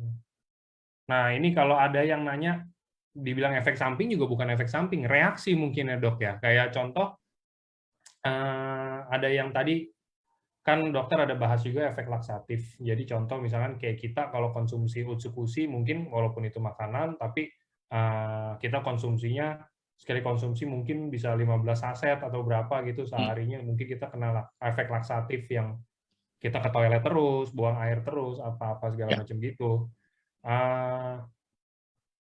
Kalau ini banyak yang nanya, ada selain yang kayak begitu, ada efek samping, atau maksudnya kayak kalau badan kan beda-beda ya dok ya, jadi badan takutnya kayak cocok gitu, misalkan ternyata kena utsu dan kena subarasi nggak cocok, itu apa yang harus dilakuin? Apakah kita turunin dulu takarannya, misalkan kita biasa konsumsi 5, kita jadi konsumsi cuma 1, atau diberhentiin aja sepenuhnya? Ya, ya bisa dilakukan kedua-duanya. Ya, kalau misalnya ini maksud saya gini, kalau keluhannya tersebut masih kita bisa kendalikan, ya misalnya ini kayak laksatif ya, saya kok jadinya kotoran saya kok jadinya encer ya, seperti diare gitu misalnya. Nah, apakah kondisi tersebut buat pasien tersebut masih bisa dianggap masih ditoleransi nggak? Ya, kalau memang masih bisa ditoleransi, berarti ya udah, itu hanya berupa apa namanya, efek saja kok. Nanti setelah terbiasa dia akan kembali lagi gitu. Ya udah, dilanjutin aja. Ya dosis yang sesuai. Nah, tapi kalau pasien mengatakan, aduh kayaknya saya terganggu nih misalnya gitu, ya oke, diturunin dosisnya. Ya, yang tadinya misalnya minumnya 2, ya udah dijadikan 1 dulu. Ya. Atau kalau pasien merasakan sangat berat ya efeknya, misalnya, ya udah nggak apa-apa, di stop aja dulu. Ya, di stop dulu. Udah berapa lama di stopnya? Karena ini pasien pingin sekali dengan produk ini gitu. Cuman sayangnya dia mengeluh begini. Ya udah, nanti memulainya pada saat pasien sudah benar-benar hilang efeknya. Ya, misalnya diare misalnya, ya udah hilang efek diarenya, ya kita mulai lagi nih. Ya, mulainya berapa? Ya kita mulai dari dosis yang kecil. Itu. Ya dosis kecilnya karena tadi ada gejala laksatif seperti itu, dengan minum 2 sachet dia sudah mengalami efek laksatif, ya coba dulu dimulai dengan dosis setengah. Ya setengah dulu misalnya gitu. Ya, kenapa? Jadi kita harus menyesuaikan usus kita dengan makanan kesehatan ini, karena kan di sana kan ada ada ingredient yang memang bisa menyebabkan proses efek laksatif. Jadi kita harus sesuaikan ya. Dan dengan setengah tersebut lihat kondisi pasiennya. Kalau laksatifnya tidak ada misalnya seperti itu, ya boleh secara ini dinaikkan setengah lagi, dinaikkan setengah lagi, dinaikkan setengah lagi gitu ya. Ini sekali lagi Bapak Ibu buat pasien-pasien yang memiliki ataukah mengeluhkan keluhan-keluhan yang seperti itu ya. Jadi banyak juga pasien yang ataukah member yang minum SOP langsung 5 ya, ursukusi langsung 8. Ya, saya nggak tahu nih Pak Angga berapa nih minum ursukusi sama SOP-nya gitu ya. Waduh. Tidak ada keluhan Nah, apa-apa gitu kan. Nggak ada keluhan apa-apa. Berarti apa? Ini hanya ya kemungkinan saja memang tubuhnya belum siap untuk menerima itu gitu maksud saya. Ya, jadi jangan dikatakan bahwa oh ini semua nanti akan mengalami laksatif. Enggak juga gitu. Ya, enggak juga itu. Ya. Tapi nggak salah juga kalau kita menyampaikan bahwa ini akan ada efek laksatif ya, tapi mudah-mudahan buat Bapak Ibu tidak gitu ya. Nah, kalaupun misalnya kita tidak sempat menceritakan itu dan pasien memang mengeluhkan ada kondisi yang seperti itu, ya ini memang kita sampaikan bahwa ini memang ada efek laksatifnya dan akan tidak berlangsung lama ya, hanya 1-2 hari begitu ya. Kalau misalnya agak berat nanti tolong sampaikan ulang lagi. Kalau misalnya memang begitu nanti kita bisa turunkan dosisnya atau kita bisa stop misalnya dulu. Nanti kita mulai lagi dengan dosis yang lebih kecil gitu. Nah, kalau kita menyampaikan dengan keyakinan yang seperti itu ya, pada umumnya teman-teman kita ataukah member kita pasti akan lebih percaya ya, ketimbang kita mengatakan entar dulu ya, aku tanya dulu sama dokter ya gitu. Belum lagi nanti dokternya nggak bisa jawab lama gitu misalnya ya, ataukah ya bikin pusing gitu ya. Tapi ini ya pentingnya Bapak Ibu ikut Zoom ya, bertemu dengan para dokter, memberikan kepastian-kepastian yang seperti itu akan menambah kepercayaan diri untuk menyampaikan kepada teman-teman, kepada downline ya, atau calon-calon member begitu ya, terhadap efek-efek yang dikeluhkan oleh member pada saat dia menerima konsumsi AFC ini gitu. ya, maksudnya ini juga saya jadi ada satu cerita. Ini cerita juga mungkin beberapa teman ada yang udah pernah dengar, ada yang belum. Jadi waktu pertama kali Utsukushi keluar, itu kan kayak tahun 2019 ya. Jadi itu kan kita kayak staff semuanya konsumsi tuh disuruh sama Pak Ernest, dipaksa kan, ayo nih minum nih apa bagus nih untuk ini ya kan. Pak Ernest pun juga minum. Nah, kita sekali konsumsi 2. Ada yang setengah jam langsung ke WC. Langsung Ya. benar-benar langsung. Ada yang 1 jam. Ada yang itu dikasihnya di pas makan siang, tiba-tiba dia udah sampai rumah baru dia bilang katanya, iya nih saya kalau bahasa kita kan saya boker-boker nih gitu kan, maksudnya ada efek laksatifnya. Sedangkan kayak kalau sekarang kita lihat Pak Ernest dari makan siang sampai ke pulang aja itu dia nggak kenapa-napa juga. Nah itu kan berarti udah menunjukkan kalau beda-beda orang. Ya, Itu betul. kan tergantung sensitivitas orang masing-masing gitu kan. Betul. Kayak ada yang mungkin ususnya pencernaannya sensitif, ada yang enggak, ada yang apa-apa. Nah, itu beda-beda. Jadi, nggak bisa nih kayak kita bilang, oh iya nih saya konsumsi, tapi ntar kalau saya konsumsi berak-berak nggak ya? Nah, aduh, itu kan kita nggak tahu ya. Itu kan tergantung kita masing-masingnya gimana. Kayak contoh, tadi juga saya ada ketangkep yang baca, iya saya habis konsumsi produk, terus kencing-kencing. Ya, saya juga nggak konsumsi produk, saya kencing-kencing kok. Ya, gimananya aja kan, maksudnya tergantung orangnya beser atau enggak. Ya. Karena kalau misalkan, sorry itu sih, tapi kayak beser ya kita bilang, besernya tapi masih normal-normal aja gitu loh. Ya itu justru bagus kan dok ya, keluar terus air, tapi kita juga harus tetap minumnya banyak, Ya, minum air betul. putih banyak gitu kan. Tapi kalau misalkan udah 5 menit sekali kencing karena produk, nah itu baru boleh. Kok saya 5 menit sekali jadi kencing-kencing ya gara-gara minum produk, itu baru boleh. Datanya, kalau emang Ya. datanya ada apa-apa boleh dilapor kayak begitu kan. Tapi kalau sejauh ini udah berapa tahun berjalan, nggak ada yang kayak begitu sih. Maksudnya karena Nggak mungkin kan kita makan konsumsi makanan kayak begini, apalagi bubuk bentuknya terus jadi kencing-kencing. Apa yang dirangsang dari kayak beginian tiba-tiba jadi kencing-kencing kan bingung juga Ya, gitu loh. Jadi semua harus tergantung kita tahu lah. Kita kita badan kita sendiri kayak badan saya sendiri saya tahu lah. Boleh di depan AC berapa lama biar kalau nggak masuk angin. Boleh nih saya naik motor nggak pakai jaket berapa jauh, berapa gede, berapa sering biar nggak masuk angin. Boleh nih saya tahan lapar berapa lama biar nggak kelaparan atau kan kita semua yang tahu badan kita sendiri kan. Jadi betul. kita di sini tujuannya Dokter Buana ini hanya sharing apa aja sih yang kira-kira bisa terjadi sama teman-teman semua nih kalau misalkan konsumsi ini, apa aja sih yang biasa terjadi sama teman-teman kalau misalkan konsumsinya terlalu dikit mungkin atau terlalu banyak mungkin gitu loh. Ya. Kita balik ke Banyak pertanyaan sekali ini lagi. memang pertanyaan-pertanyaan ya yang masih awal-awal mungkin ya Pak Angga yang Eh, nanyain dok antara makan habis makan atau sebelum makan gitu. Ya masih pertanyaan-pertanyaan awal ya. Bapak Ibu begini deh saya mengulang lagi mungkin ya buat Bapak Ibu yang menanyakan tentang hal itu ya. Kalau saya punya prinsip begini ya, mau makan sebelum makan, sesudah makan ya silakan gitu ya.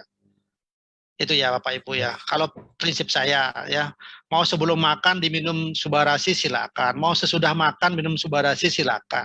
Ya, mau sebelum makan minum Mutsukushi, mau sesudah makan minum Mutsukushi ya silakan. Ya, jangan diperdebatkan masalah itu. Ya, sehingga nanti kita berdebat juga sama downline calon calon member misalnya kita udah tahu dia punya sakit mah misalnya dia ketakutan sekali dengan warna-warna minuman yang warnanya kuning seperti begitu ya di persepsinya bahwa kalau warna kuning itu sudah nanti asam dan lain sebagainya ya jangan dipaksakan dong Pak sebelum makan gitu ya jadi kita harus bisa mengakali bisa bisa membuat satu apa namanya ya, fleksibel ya untuk karena sekali lagi ini makanan kesehatan ya bukan obat yang memiliki ketentuan ini diminum harus sesudah makan ini sebelum makan karena kalau sesudah makan nanti efeknya akan berkurang nanti begini langsung tidak saya katakan ya nah kenapa kantor memberikan satu panduan yaitu panduan ya panduan untuk apa ada pertimbangannya ya ada pertimbangannya contoh nih kenapa sebelum makan ya kenapa sebelum makan diberikan ya karena kalau sebelum makan diberikan perut kita dalam keadaan kosong ya artinya apa tidak ada makanan yang lain yang mengganggu khasiat dari makanan kesehatan ini ya supaya Bapak Ibu yang sudah membeli dalam jumlah yang mahal tidak percuma nih gitu ya jadi itu pertimbangannya kenapa diberikan sebelum makan nah jam berapa ya panduannya dari kantor oke yang paling bagus adalah jam 5 sampai jam 7. Kenapa? Ya pada umumnya kan kita bangunnya antara jam 5 sampai jam 7 kan. Itu kan. Jadi kalau jam 5 bangun ya udah sepagi jam 5 kita bangun memang kita ingat untuk minum Subarasi untuk Haursu udah kita minum aja gitu. Ya, artinya selama kita tidur kan kita tidak ada makanan minum. Jadi perut kita dalam keadaan kosong. Gitu Bapak Ibu ya. Jadi nah sorenya jam berapa? Jam 5 sampai jam 7 juga ya. Karena pada umumnya kita makannya kan di antara jam 5 sampai jam 7. Jadi sebelum kita makan, kita minum SOP sama Usukushi dulu gitu. Nanti 30 menitnya atau 1 jamnya baru kita makan ataukah kita makan besar ataukah kita makan malam begitu misalnya ya. Sekali lagi itu panduan Bapak Ibu ya, panduan yang bisa membuat kita menyampaikan kepada calon member kita, kepada pasien kita itu pasti gitu ya. Tapi kalau sesuaikan lagi kita bilang sesuaikan lagi dengan kondisi pasien itu ya itu tambahan dari saya. Oke, nah ini juga ada yang tanya, bagus nih pertanyaannya. Dok mau tanya, dari tadi kan kita cuman dijelasin nih, dari tadi kan kita bahas kayak efek laksatif atau apa segala macam gitu kan dok. Hmm. Mungkin nggak sih, dan ini ada yang tanya, contoh kasus, dia bilang, saya habis konsumsi Utsukushi nih, habis konsumsi Utsukushi di saat dari tadi kita bahas ini ada efek laksatif yang kita seharusnya mungkin ke toilet, kita BAB atau kita apa, kita buang-buang air, ini malah jadi nggak bisa BAB. Mungkin nggak dok? Itu ada efek kayak begitu? Dan kalau misalkan iya, kenapa kok bisa kayak begitu? Ya, uh, saya tidak berani mengatakan bahwa produk ini akan menyebabkan begitu gitu ya. Sebab tidak semuanya kan ya. Ya, ya mungkin saja produk ini kandungan yang ada di dalam usuk-usik mungkin ada yang tidak tidak sesuai barangkali dengan komunitas istilahnya bukan komunitas dengan situasi kondisi di usus pencernaannya. Ya, itu yang pertama. Ya, kalau memang kita memakai alasan bahwa setelah minum usuk-usik, pertanyaan saya nanti kalau saya ingin kejar ini bahwa kapan sih minumnya? Setelah minum ini Anda atau pasien ini mengkonsumsi apa lagi? Ya, konsumsi airnya cukup tidak? Konsumsi makanan ditambahkan dengan buah, dengan sayur ada nggak? Apakah kondisi ini memang sering terjadi nggak? Akan banyak sekali pertanyaan-pertanyaan sebelum kita mengarahkan bahwa penyebabnya ini adalah usuk-usik gitu. Ya, jadi saya sebenarnya tidak ingin bahwa yang menjadi masalah ini dijadikan kondisi berubah itu adalah produk kita ini. Gitu ya. Jadi alasan ini gara-gara usuk-usik nih saya jadinya nggak bisa BAB nih, jadinya kental. Biasanya saya begini gitu ya. Ya, akan sangat banyak pertanyaan-pertanyaan yang memang harus diklarifikasi oleh pasien tersebut ya. Tapi ya kan jadinya habis energi kita untuk menanyakan yang seperti itu ya. Ya paling oke lah begini, misalnya kalau minum produk begini yang saya sarankan adalah minum air yang lebih banyak. Itu aja. Ya, minum air yang lebih banyak. Sebab ini kan kandungan-kandungannya ini kan juga kandungan-kandungan yang super gitu ya. Jadi untuk membantu proses pencernaan di dalam usus kita, di dalam lambung kita, itu memang harus ada cairan yang harus masuk ya. Jadi bayangkan misalnya misalnya di pagi hari kita tidak ada makan apa-apa, misalnya tiba-tiba langsung kita konsumsi SOP misalnya, ya, apalagi ditaruh di bawah lidah atau di lidah lah begitu kan, ya tentu masih ada sisa yang masuk lah. Ya saya pikir ini lebih layaknya kita memang minum air yang lebih banyak ya supaya kita membantu proses penyerapan. Bagaimanapun air akan membantu proses penyerapan. Nah air juga akan membantu proses pencernaan ya sehingga kekhawatiran tadi dibilang akan terjadi susah untuk buat BAB, tentu dengan penambahan air minum ya air itu pasti akan lebih melancarkan ya untuk buang air besarnya itu ya. Di samping coba kita koreksi dengan kebiasaan-kebiasaan yang lain ya, misalnya mungkin saja ada mengkonsumsi sesuatu makanan yang memang pada akhirnya dia menyebabkan buang air besarnya tidak terjadi misalnya, ataukah susah untuk buang air besar, bisa saja itu terjadi gitu ya. Kira gitu Pak Angga. Oke. Sorry, tadi yang nanya barusan itu dia bilang katanya subarasi dok, bukan ucuk-usik. Oh ya, ya sama aja sih sebenarnya kan tidak ada disampaikan di dalam produk kita akan menyebabkan terjadi konstipasi, kan tidak ada seperti itu juga ya. Makanya saya katakan mungkin saja itu bukan oleh karena subarasinya ya. Tentu kita harus cerita lagi ya, mencari tahu lagi apa sih yang sebenarnya yang menyebabkan ya, apakah ada kebiasaan-kebiasaan ataukah ada konsumsi produk ya selain dari subarasi ini sebelumnya gitu. Oke. Ini ada yang bilang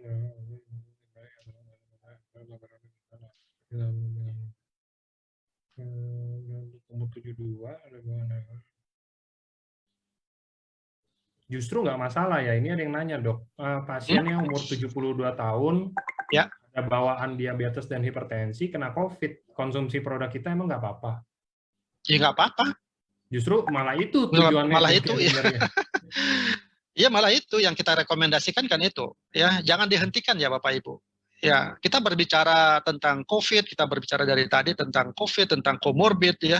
Sebenarnya adalah kita lebih mengingatkan lagi, jangan menghentikan produk yang selama ini sudah dikonsumsi. Itu maksudnya Bapak Ibu ya. Jadi kasihan kalau saya selama ini sudah konsumsi SOP atau usuk-usik, kemudian kena COVID dihentikan gitu misalnya dengan pertimbangan-pertimbangan yang nggak jelas ya.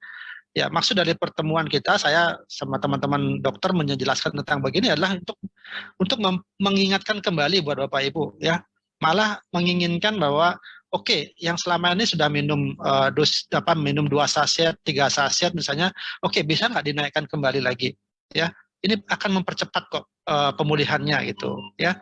Itu yang ingin saya sampaikan. Ya jangan dihentikan ya Bapak Ibu ya. Oke. Hmm, sebelumnya perut bengkak karena gangguan pencernaan terganggu. Setelah sampai rumah dia mulai minum dulu tapi pupnya. Nah ini juga pertanyaan biasanya banyak yang nanya. Ini ada yang tanya dok. Kalau misalkan contoh ini ada contoh kasus lagi dok, ada habis baru selesai operasi buang bagian usus rusak. Katanya sebelumnya perutnya bengkak, terus sampai rumah katanya konsumsi Subarasi, tapi pupnya malah jadi darah semua. Yang padahal kalau Subarasinya di stop, katanya udah nggak berdarah lagi.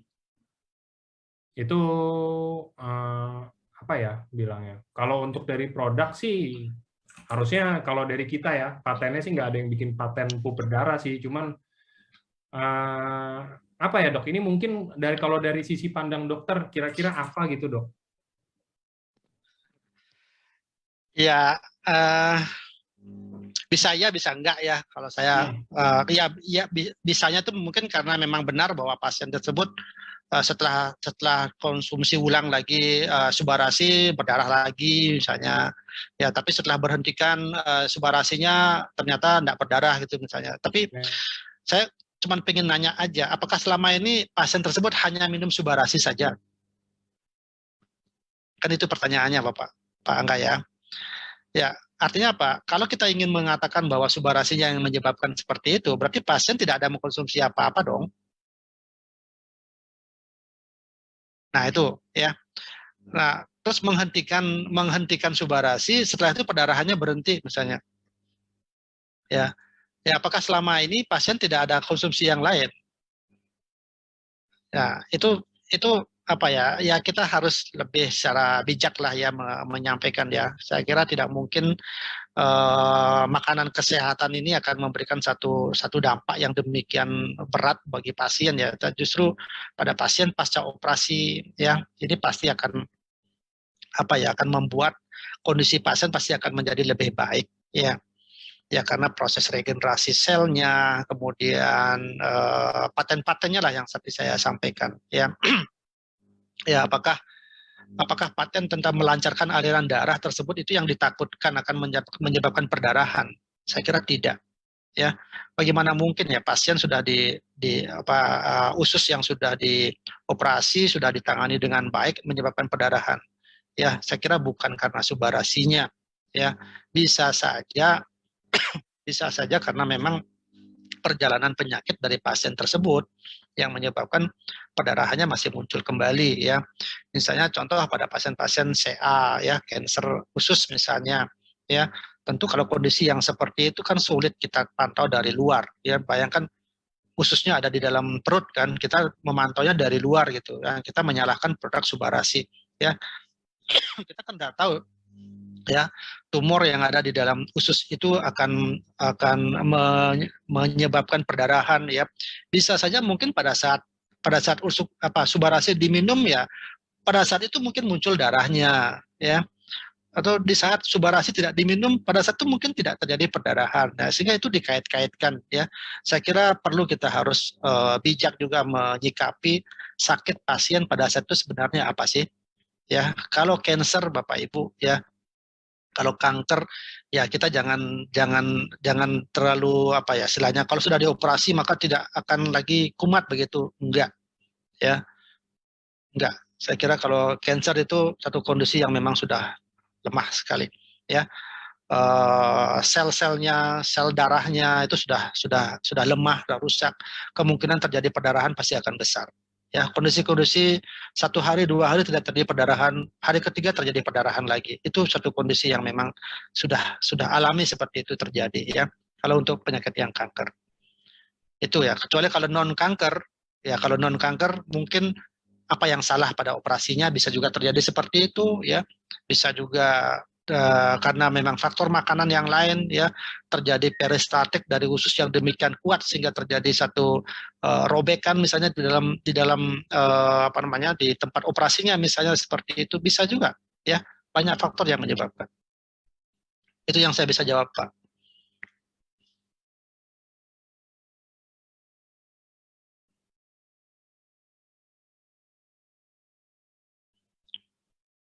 Pak Angga.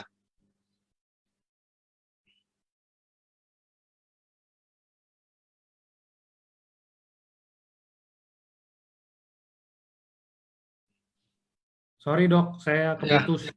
Nah, balik lagi ya, mas, teman. Keputus tadi saya internetnya. Lagi gangguan dari kemarin.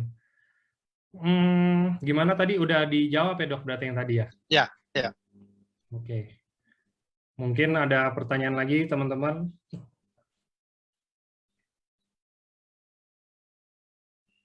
Oke, kalau misalkan nggak ada, kita sudahi perbincangan hari ini. Terima kasih buat teman-teman semua yang udah hadir dari tadi, dari awal acara. Thank you juga buat Dokter Buana udah nemenin saya lagi hari ini di hari Sabtu. Sama-sama, sama-sama, Pak Angga. Ya. Kita sebelum pamit kita mau mungkin berharap yang terbaik buat kedepannya ya, biar semuanya normal lagi, lancar lagi. Itu di daerah Dokter Buana juga di Bali, biar semuanya pulih lagi, turun lagi ya dok ya.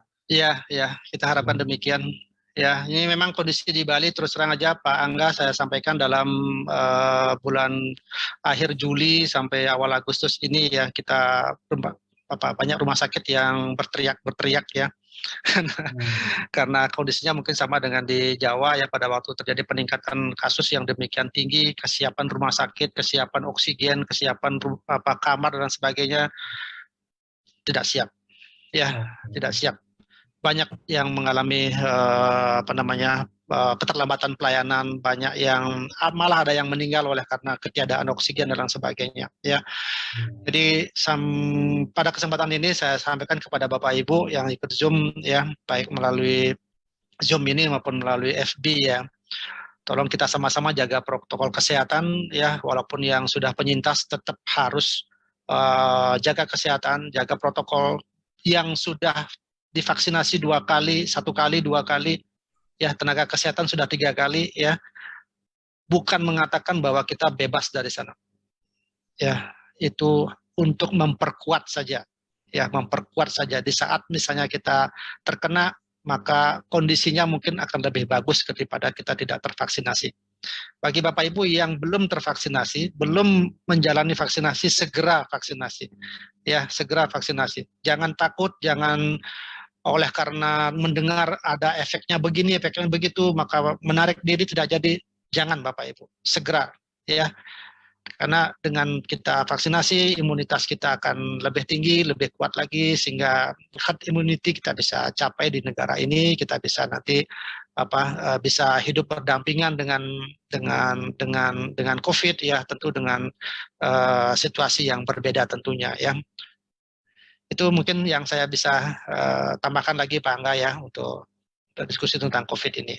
Ya. Oke, thank you dok kalau kayak begitu. Selamat sore dokter, selamat sore teman-teman Ya, semua. Thank you. God terima bless kasih you Bapak all. Ibu. Ya, terima kasih atas partisipasinya. Saya izin live ya. Ya, thank you dok. Ya.